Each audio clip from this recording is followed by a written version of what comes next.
Being interrupted at work happens to everyone, but what kind of distractions harm you most? I'm David Stiernholm, and this is the 606th episode of the Structure podcast Done, in which I discuss a recent study whose results help you suffer less from interruptions.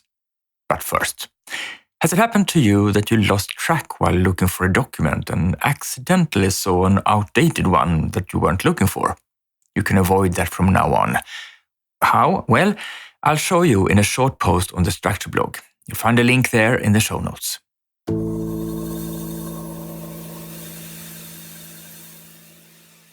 Distractions and interruptions when you least need them seem to concern many, judging by what participants in my lectures and courses testify to. I have previously highlighted research on how often we get interrupted and how it affects our well-being and job satisfaction. A brand new German study that I linked to in the show notes nuances the picture and shows that factors other than frequency also determine how draining interruptions can be.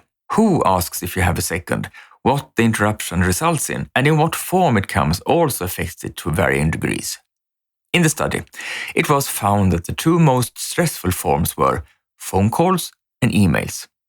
The two that, on the other hand, were significantly less stressful were instant messaging and chat, and face-to-face, that is, a colleague stopping by or looking in on another.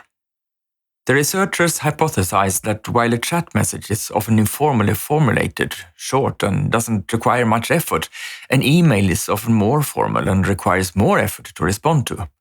They also argue that a face-to-face conversation provides more interpersonal interaction than a phone call, and is therefore easier to perceive as valuable and enjoyable than an unwelcome interruption.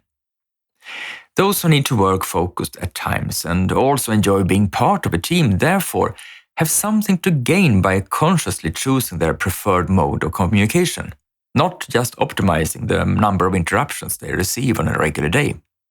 Do this. Think about how you contact, ask questions of, or ask for help from your colleagues and what response you usually get. If your question seems to stress them out more often than you would like, try contacting them via chat or face-to-face instead, or ask them in which format they themselves prefer to receive questions. Also, reflect on how you experience being interrupted in different formats. Consider if you would prefer one format over another. Let your colleagues know so they can choose the most advantageous way to contact you for both them and for you. Because if you consciously choose the format for your and others' interruptions, you will experience them as less stressful and tiring. Your collaboration with your colleagues is likely to benefit because what if you can answer questions more often with the right chosen format without affecting your tasks and well-being? How do you prefer to receive help questions from your colleagues?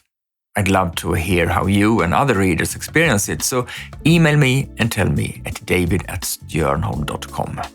Thank you for today and see you again next week.